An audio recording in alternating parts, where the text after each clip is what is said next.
One of the landmark projects of President Bola Ahmed Tinubu's government since he became president is the Lagos-Calabar Coastal Highway. The federal government has recently approved an additional 100 kilometers to the coastal highway so that it can pass through Edo State.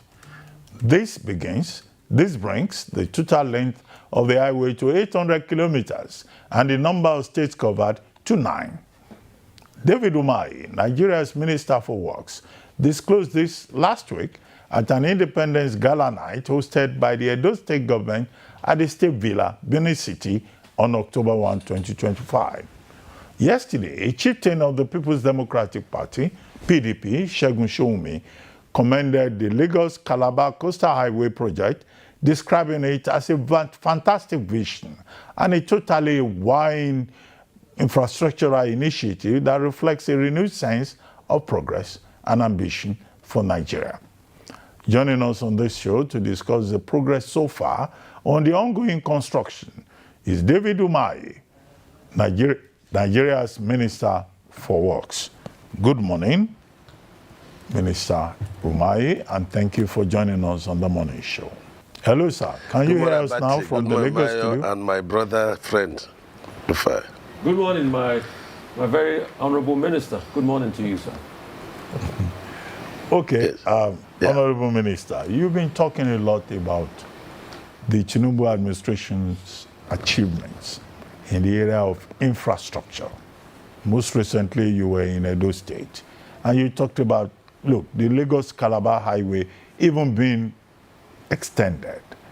Now, just take us through, the infrastructural with regard to roads achievement of the Tinubu administration, which was a major item in President Tinubu's October 1 Independence Day address. What's the update? What's the latest situation for the benefit of our viewers worldwide?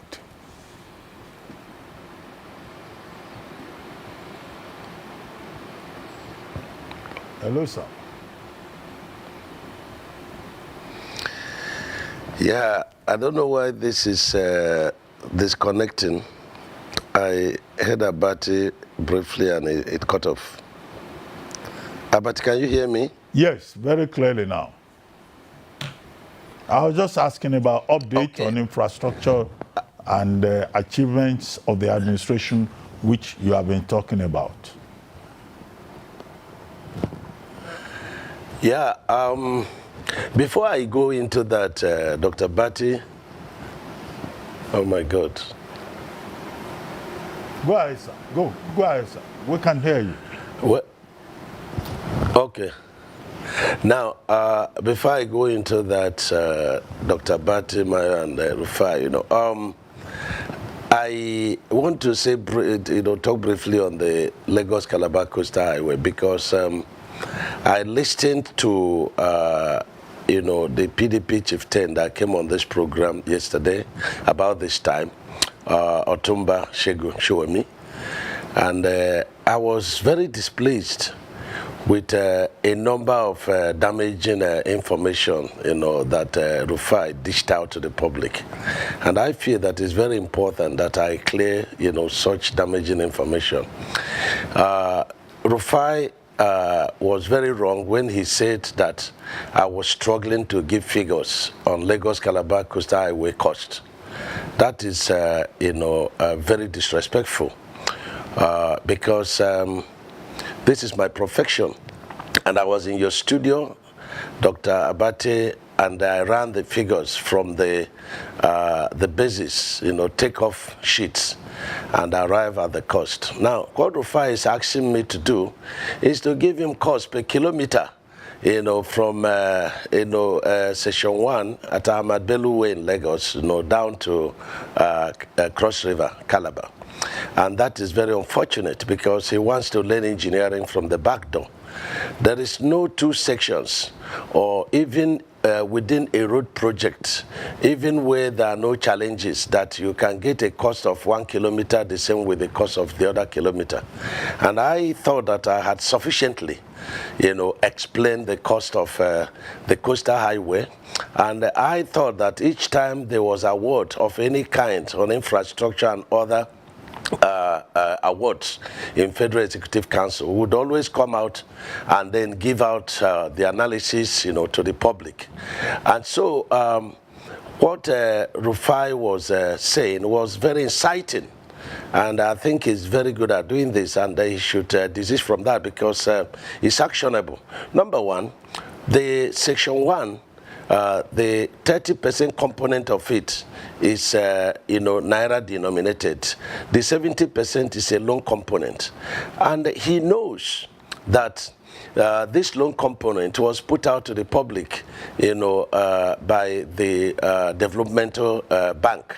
The Dutch bank put it out to the public, to financial institution. And he knows that this, subscription, it was oversubscribed by $100 million. And they said that, the cost of the coastal, highway was very cheap. And they had to come to site to, inquire about the standard, why the cost should be that low. And so I have done all that I should do, but if you decide to stay, before the public and then, damage information because you don't like one administration, the other, it's very unfortunate. But that job is ongoing, and I hope that Rufai will have the opportunity to follow the road, one time to appreciate what the president is doing. Now, he took on me again on wing homes. And I want to, put him on a task. These wing homes, I'm sure that he had decided not to understand, the truth about it. The woman that is in charge of wing homes development, from available facts before me, bought 12 hectares of land from the villagers, the natives, according to her, in 2022, and bought it 12 hectares for 50 million naira, not dollars, 50 million naira. And these investors, from what I have, because they have contacted me, two brothers bought 5 hectares. One person bought 5 hectares. That is 10 hectares already, and they're all based in Nigeria. And as of 2021, she has started selling. But the document I have says she bought this land in 2022, and only 12 hectares. And then she was selling 21 million naira, not dollars, in 2021. And as at the time we started construction, she started selling a plot for 70 million. And a plot is 675 meters squared. That is what her own plot, was said to be. Now, these are the questions. Who are these investors? That's number one. Number two, you bought, 12 hectares within a very developed area, for 50 million. In 2022. If you go there, you see a lot of houses around there. And so how come, was it properly bought from the native? That's number two. Number three, did you register the concern with Lagos State government? Can you put up the document before the public? You should send it to, the attorney, Mr. Rufai, so that he can look at it.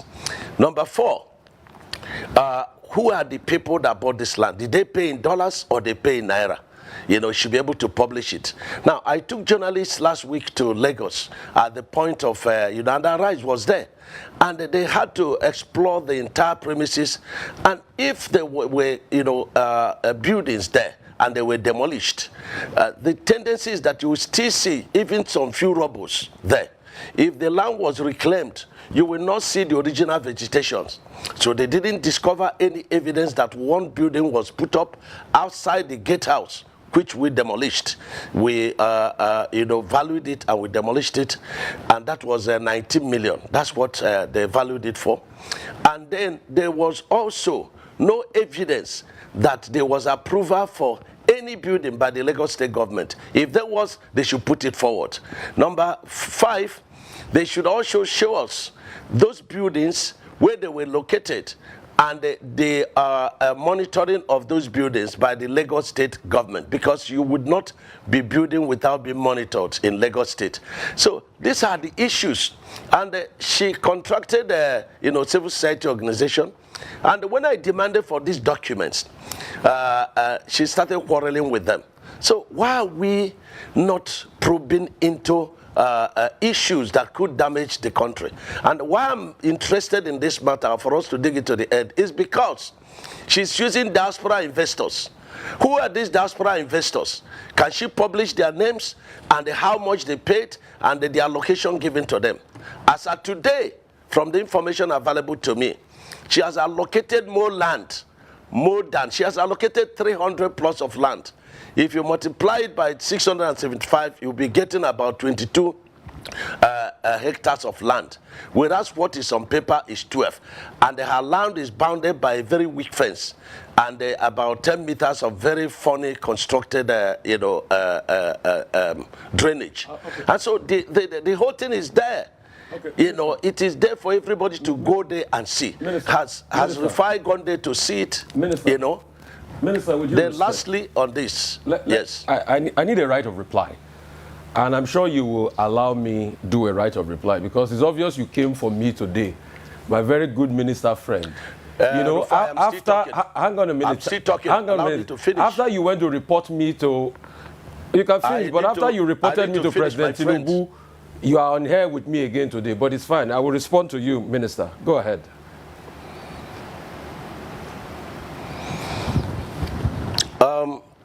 You were quoting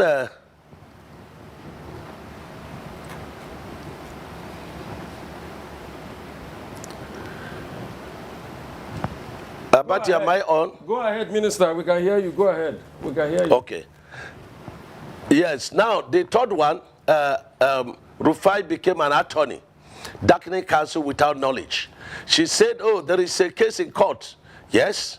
There were and there are still cases in court. The first case was 39, people that their properties were demolished and properly, evaluated, and they were paid. Even shanties, the president directed us to pay, because he wants to alleviate their problems.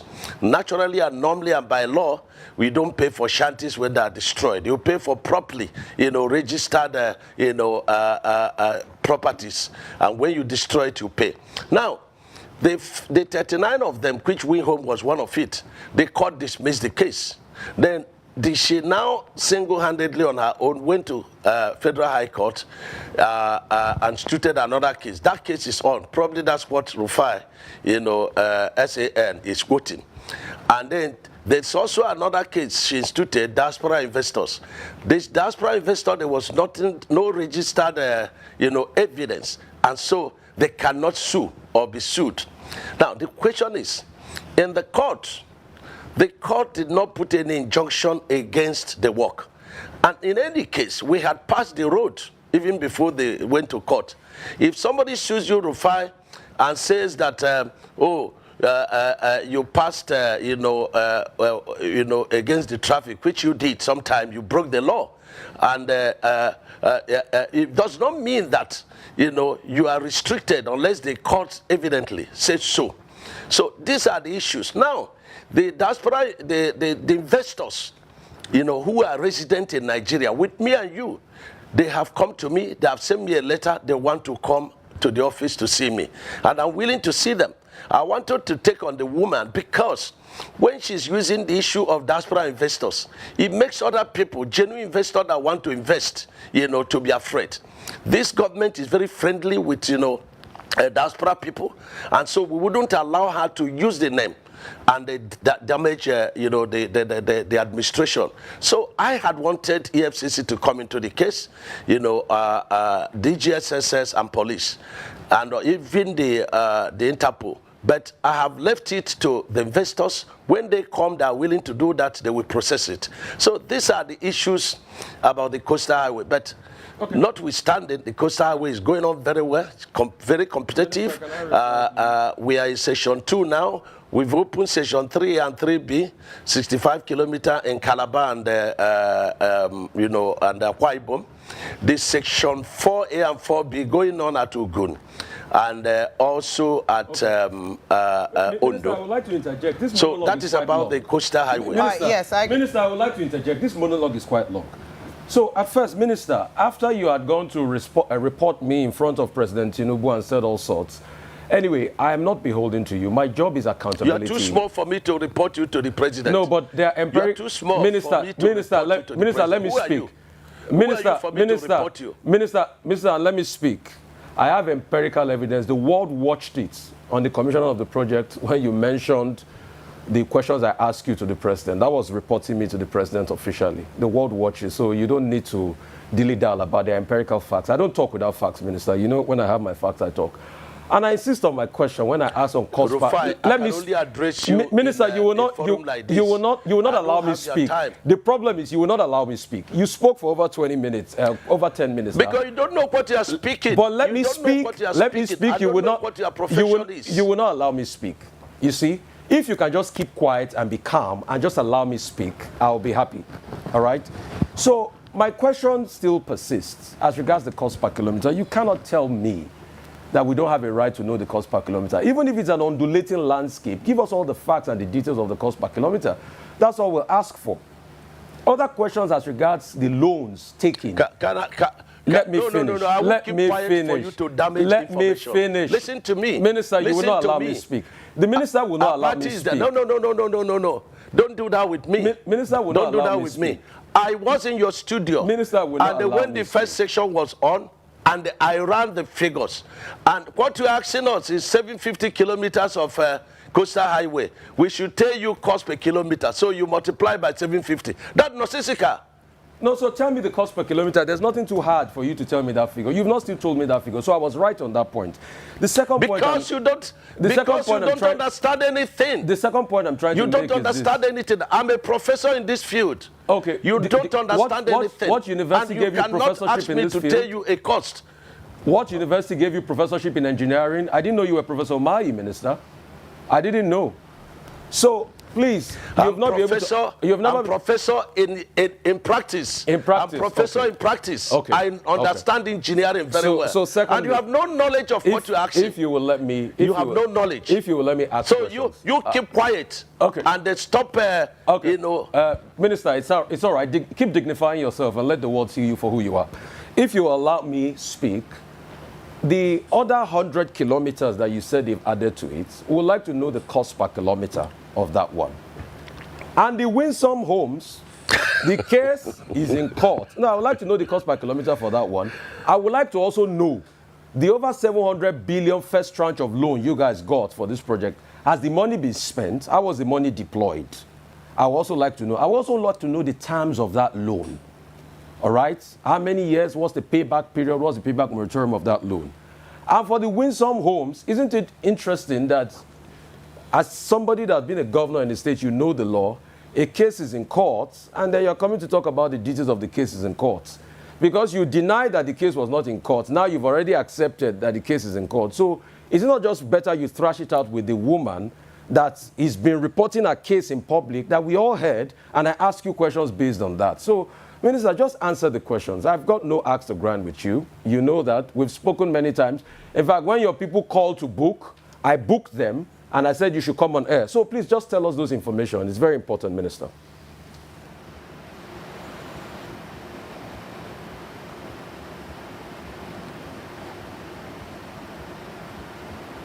I'm not hearing, even though this guy is not... Yes, you know, in certain cases in court, you say, you know, you do no case submission. Rufai does not know what he's talking. And I think he should come to learn, you know, one, how to talk. Number two, Mayo. You answer the question. How have the loan been spent? What's the cost per kilometer of these new 100 kilometers? How much is it going to cost? And how has the cost been spent? All right, Minister Umahi, you have the floor now to please respond to the questions that have been posed to you. Okay. Number one, you know, this guy makes me, it makes me, to laugh, at a very high level of ignorance. I was in Edo State, and I said, listen, the president has directed, 100 kilometers of the coastal highway to pass through Edo State. And this man is asking me how much per kilometer. This 100 kilometers has not been designed There has not been a soil report on it. And so why are you asking me, is it to name a child or to do a birthday for a child that is still in the belly of a mother? That's what he said. So, and he's doing it, what is the cost per kilometer? What is the cost per kilometer? Listen, in this kind of project, you are not dealing with a cost per kilometer. You can't say this is an average cost per kilometer. So I'm teaching you English now. You can talk about an average cost per kilometer because every 1 kilometer is different in cost from the other kilometer. So you can talk about cost, average cost per kilometer. Now, Rufai, that project has not been designed. The soil report is not out. That process is ongoing. And when that is done, the ministry will do their own, evaluation. We now go to BPP and ask for selective tendering of the project. And when people have tendered, then we will now evaluate and send back to BPP. BPP will now evaluate and we send back to Federal Executive Council. It is at the end of Federal Executive Council approval that will be able to say this project is costing this amount and the average cost is this amount. Did I answer you? Okay, so you have not designed that project, yes. What about the cost per kilometer of the one you have done thus far? Can you also tell us the details of the cost per kilometer and the over 700 billion Dutch bank loan? Can you also tell us more about that? Has that loan been used? What part of that loan have been used? And what are the terms of that loan?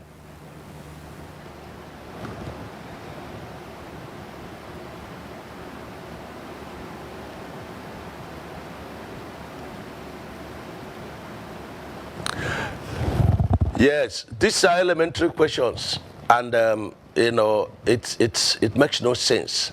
A process is ongoing, payments is being made, and you are saying how has this money been utilized? The money is meant for the project, and the money will be paid according to work done. When a certificate is generated, and that certificate, is approved, through a process in Ministry of Works, and then it will be given to the funders, and the funders will come and they will check, is this work done? And if it is done, they will release the foreign component of that loan. That is the process. And if I have to continue to teach Rufai this profession, then there must be payment for it. Because it's darkening counsel without knowledge. So the cost per kilometer of the work done thus far, Minister Umahi. All right, Minister. Cost per kilometer of the work done thus far. This is elementary. How can you be asking for cost per kilometer in the process of construction? No, Mayo, hold on. Okay. Let me explain something to him. We have very limited time, so I would like to interject here. When I ask my question, then you can marry all of them together, please. Thank you. And I just wanted to mention. Explain. No, you will explain, sir. This man is usurping your time. No. That's why I'm coming. I want to ask my question. Thank you so much. The reason why we are asking is that we are speaking on behalf of the Nigerian people. So it's not necessarily to one person. It is speaking to the Nigerian people. Now, the question I'd like to ask is beyond the Lagos-Calabar Coastal Highway, which this administration has been very proud of. There are also questions around existing federal roads in Nigeria and the state of existing federal roads in Nigeria. So some of them have been tagged as death traps. And it would be great to hear your thoughts around the Lokoja, Okene, Okbela, Auchi, Ewu Expressway, for instance, the Ewu, Uromi, Agbo corridors. So these federal roads beyond the Lagos-Calabar Coastal Highway, what are your plans in terms of maintenance, in terms of fixing, so that we don't lose Nigerians on these roads as a result of the state of them?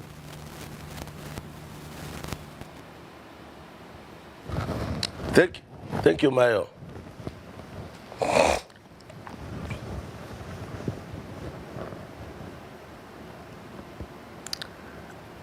Can you?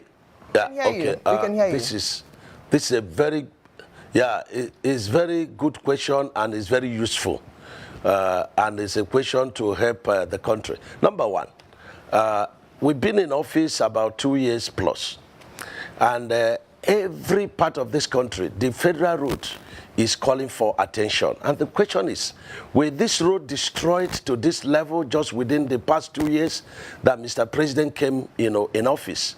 Number two, where were all of us, all these years that these roads were damaged to this level? And the man came on board divinely, and he had decided not to construct roads, but to build roads. I was in Ewu the other day, and the governor of Edo State doing very, very well. And he has said, look, you have constructed part of this Ewu Uromi Abo Road. We want to take part of it to construct, to help the president. And I was there physically to, hand it over to him. The process of procurement is ongoing. And, very soon, before the month of November, work will get, started there. I was also on the Benin to Warri route. We have 3 sections there. There's section done by Levant, very poorly, done in terms of, very slow pace of work, but very good quality work. And we have terminated that job because nothing meaningful was going on there. So we terminated it, and graciously, the governor of Edo State has taken about 31 kilometers of that. The remaining 23 kilometers is a bit stable. And then we get to Give section. That is an MPC, funded project. And the president has given a marching order. All these projects should continue, even though an MPC are pulled out of the funding. And that project is ongoing. You have the other section that is done by SKCC, which is from the boundary of, Benin to Delta. So let me put it this way.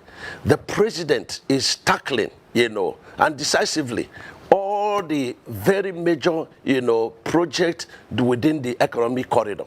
You cannot say of any particular route that within the economic corridor of the nation that the president is not doing. Some people were writing about East West Road.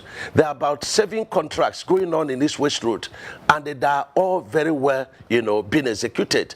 And mind you, we are not constructing roads. We are building roads. If roads were built like what the president is doing now, and we have had roads that could last for 50 to 100 years, we will not be in this mess. And so the reinforced concrete technology the president brought to bear is such to guarantee that when road is constructed, the road could last between 50 and 100 years. Now, tell me, when we came on board, which section of the country, federal road, that had, 100 kilometers of road that you could ply on without having a challenge? And so the president is doing a lot, apart from the 4 legacy projects, even though they are connecting. And these 4 legacy projects, they are investment, driven projects. For example, this section 1 of Lagos Calabar Costal Highway, there are a lot of people that want to come and give the whole money that was used in doing the project and take up the project and then toll it. So is it Abuja Kano project that is ongoing, about 725 billion? That project is ongoing, sections 1, 2, and 3. Is it the project Enugu to Onitsha project? It's ongoing. Is it Port Harcourt to Enugu project? It's ongoing. Is it Sokoto to Zamfara, to Katsina and Kaduna? It's ongoing. So there is no section Minister of the district, but it takes time. Minister Umahi, yes. Very quickly, thank you so much. Is there a website or any platform that Nigerians can track the progress on roads and also report perhaps some of these, because I recall that recently someone had made a video and you responded quite swiftly. Is there a platform that Nigerians can take pictures, eyewitness reports of bad roads or federal roads, and where they can also track these projects that you're talking about? The Mayo, yes,